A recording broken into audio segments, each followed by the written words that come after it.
Seguimos en este vídeo con la lección virtual número 2. ¿Qué nos diferenciaba del resto de primates? Somos bípedos, andamos sobre dos extremidades, lo que nos da ciertas ventajas, como tener más campo de visión, desplazarnos distancias más largas, porque somos animales no rápidos, sino resistentes, ¿vale? Y también tiene otra serie de ventajas, como que libera las manos, ¿vale? Por ello tenemos habilidad con las manos, tenemos libres las manos, no las necesitamos para andar, pero además la forma de nuestras manos es especial, es diferente, ya hemos dicho. Tenemos un pulgar oponible que nos permite hacer trabajo de precisión, ¿vale? Coger cosas y manipularlas con un nivel de precisión más alto del que tienen el resto de primates, ¿vale? Gracias a esta habilidad con las manos y al desarrollo intelectual, gracias a nuestro cerebro o telencéfalo desarrollado, tenemos la capacidad de fabricar útiles y herramientas con todo tipo de materiales, ¿vale? Además, otra ventaja u otra diferencia que nos separa de los primates y del resto de animales sería un lenguaje articulado complejo que nos permite dar una variedad de mensajes y de detalles que hasta ahora el resto de animales no puede hacer, ¿vale? Otra ventaja que lleva acaparada el desarrollo intelectual, el lenguaje articulado complejo, es que también el ser humano, tanto el actual como los anteriores, han sido capaces de transmitir lo que han aprendido de generación en generación, ¿vale? Eso es una ventaja porque, por ejemplo, el resto de animales solo parte de los instintos, ¿vale? Mientras que nosotros tenemos nuestros instintos, pero también el aprendizaje, ¿vale? Sobre todo a lo largo de la infancia y de la primera juventud, aunque el ser humano tiene la capacidad de seguir aprendiendo el resto de su vida, cosa que la mayor parte de animales no pueden hacer o les cuesta mucho hacer, ¿vale?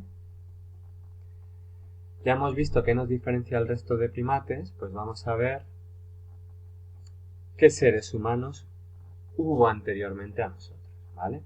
Nosotros pertenecemos a los primates, ¿vale? Pero estamos dentro de un género que serían los homínidos.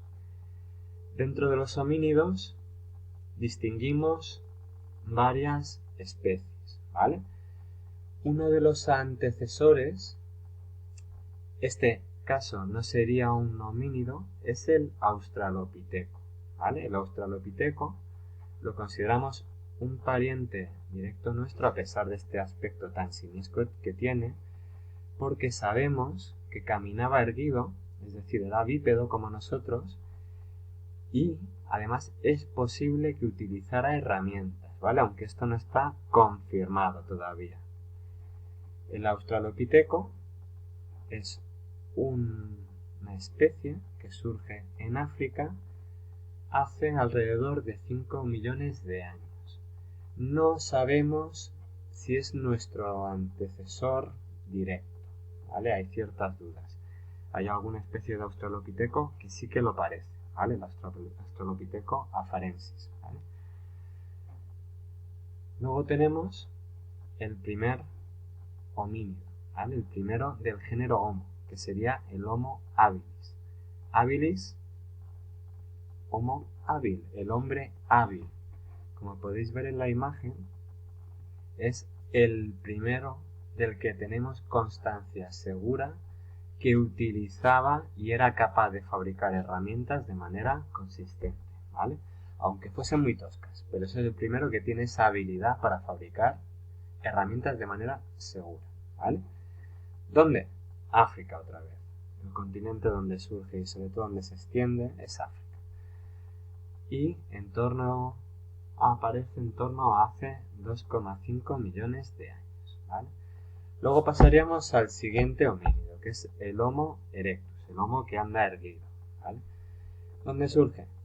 África, ¿vale? África va a ser la cuna de la mayor parte de homínidos. Surge en África hace 1,5 millones de años, pero la diferencia con los anteriores es que va a ser el primer homínido que va a hacer grandes migraciones, que se va a desplazar a otros continentes, ¿vale?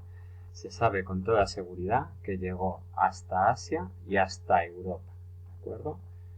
Incluso llegó hasta la isla de Java, donde se piensa que sobrevivió hasta hace relativamente poco, bueno, miles de años, y era el llamado hombre de las flores, ¿vale? Pero este Homo erectus es el primer gran migrante y el primer gran homínido viajero, ¿vale? Otra característica que tiene el Homo erectus es capaz de fabricar herramientas como el Homo habilis, pero añade la capacidad de dominar el fuego, ¿vale? Se sabe que era capaz de generar fuego, ya sea mediante golpeo de dos piedras para obtener chispas y con eso encender una yesca o hierbas secas, o bien mediante frotamiento de maderas y así obtener ese fuego, es decir, que es el primero que domestica el fuego, ¿vale? El fuego es importante porque supone protección. Para empezar, te permite asustar y defenderte de animales salvajes, ¿vale? En segundo lugar, ilumina y da calor. Y en tercer lugar, permite cocinar los alimentos. Al cocinarse los alimentos en el fuego, en principio los estudios que hay demuestran que esos alimentos suelen ser más nutritivos y contienen menos parásitos y bacterias que pueden provocar enfermedades, con lo cual es ventajoso en varios aspectos el fuego. Luego tendríamos el Homo antecesor, ¿de acuerdo? El dónde y cuándo del Homo antecesor es un poquillo más complicado. El primer sitio donde se descubrió es curiosamente en España, en Burgos, en el yacimiento de Atapuerca, que a todos os tiene que sonar. Pero su origen parece que es africano, ¿vale? Como la mayor parte de homínidos, es descendiente de individuos que aparecen en África. ¿Qué características tiene? Pues una, vamos a destacar exclusivamente una. Por lo que sabemos hasta ahora, quizás puede que sea el antecesor del Neandertal y del Homo sapiens sapiens, es decir, de nuestra especie. El siguiente tipo de homínido sería el Homo sapiens neandertal, ¿vale? El Homo sapiens neandertal ya no tiene un origen africano. De este sabemos con toda seguridad que su origen y su extensión se circunscriben sobre todo a Europa y a Asia, ¿vale? Más o menos aparecería hace 120.000 a hace 100.000 años aproximadamente, ¿vale? Sabemos que el Homo neandertal ya era especialmente hábil en la fabricación de herramientas o de instrumentos de piedra, ¿vale? Empieza a realizar más variedad de instrumentos y con técnicas mucho más complejas y que requieren mucha más planificación que las que utilizaban los anteriores homínidos, ¿vale? Además, tenían una capacidad craneal muy elevada. Tenían un cerebro que era más grande que el nuestro. Su cráneo tenía más capacidad que el nuestro y se piensa que el tamaño en bruto de su cerebro era mayor, ¿vale? Este cerebro mayor, luego os explicaré, tenía una serie de inconvenientes, ¿de acuerdo? Otras novedades que va a aportar el Homo sapiens neandertal o neanderthalensis es que sabemos que ya tenía la capacidad de articular un lenguaje complejo similar al nuestro. De hecho, se piensa que su voz sería bastante parecida a la nuestra, ya que tiene un hueso que se llama hioides, que suele estar presente en la garganta, que es el hueso responsable de que nosotros seamos capaces de fonar, es decir, de articular palabras y sonidos varios, ¿vale? Además, el Homo sapiens neanderthalensis, o el neandertal, fue el primero que demostró tener creencias religiosas. Esto es una reconstrucción, ¿vale? Es la reconstrucción de un enterramiento de un neandertal en el yacimiento de Palestina llamado Sanidar. Aquí se detectó que hubo un enterramiento con cierto cuidado en el que se depositó en posición fetal, es decir, colocado como si fuera un bebé, a un individuo adulto, y se acompañó ese enterramiento de ofrendas florales, bastante parecido a lo que nosotros hacemos en la actualidad en nuestros cementerios, que es dejar flores sobre las tumbas de nuestros antepasados, de nuestros difuntos familiares, ¿de acuerdo? Además, sabemos también que era un pelín más bajo de tamaño que nosotros, pero se sabe que era mucho más fornido y fuerte que nosotros. Sus huesos son mucho más robustos, por lo que se piensa que tenían mucha más masa muscular, es decir, eran más fuertes, más robustos que nosotros, ¿vale? De hecho, se piensa que pesaban hasta 10 o 15 kilos más de media que nosotros, de masa muscular. Y ya pasamos a nuestra especie, que sería el Homo sapiens sapiens, ¿de acuerdo? El hombre sabio, y repetido 2 veces. ¿Dónde surge el ser humano actual? Su origen, con toda seguridad, 100% seguro, es África. Y lo podríamos situar hace 100.000 millones de años. Surge en África y desde allí va a colonizar toda la Tierra, la práctica totalidad de los continentes, salvo la Antártida, ¿de acuerdo? Todas las razas actuales derivan de este origen africano, que eso quede bien claro, ¿de acuerdo? De hecho, se sabe que hay más diferencias genéticas dentro de una misma raza que entre razas, aunque parezca contradictorio, ¿de acuerdo? Lo que tenemos es que el Homo sapiens, nuestra especie, convivió con el Homo neandertal en Europa, con toda seguridad.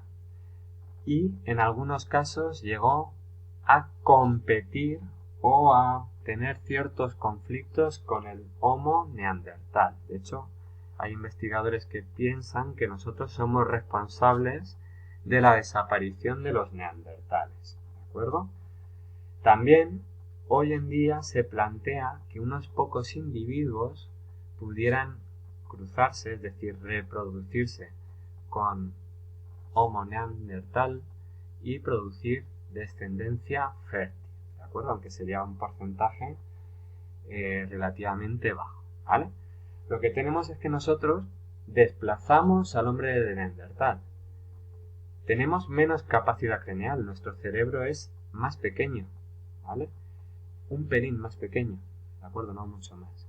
Pero fundamentalmente nuestro cerebro va a tener una ventaja, que es que va a estar más capacitado para el pensamiento abstracto, es decir, imaginar, planificar a largo plazo y abstraerse de la realidad para elaborar pensamiento, tiene un mayor desarrollo de las áreas del cerebro relacionadas con la creatividad, que se relaciona con esto del pensamiento abstracto, con lo cual es más fácil que nosotros, el Homo sapiens sapiens, fuera capaz de desarrollar inventos o innovaciones que le hicieran más adaptado, más competitivo que el hombre de Neandertal. Y además, el lenguaje del Homo sapiens era con toda seguridad mucho más complejo que el del hombre de Neandertal, ¿vale? Las capacidades de nuestro cerebro, diferentes, ¿vale? Porque de hecho se sabe que el hombre de Neandertal tenía mucha más memoria que nosotros, ¿de acuerdo?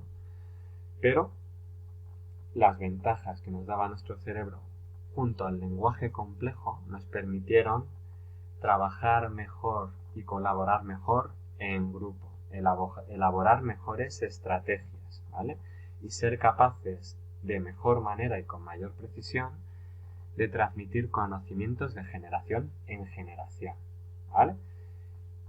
El Homo sapiens sapiens es el único superviviente en la actualidad bastante exitoso porque ha sido capaz de adaptarse a casi todos los ambientes presentes en la Tierra y ha dado lugar a todas las razas actuales. Con esto hemos terminado la segunda lección virtual. os voy a colocar a continuación de este vídeo una serie de preguntas que tenéis que contestar.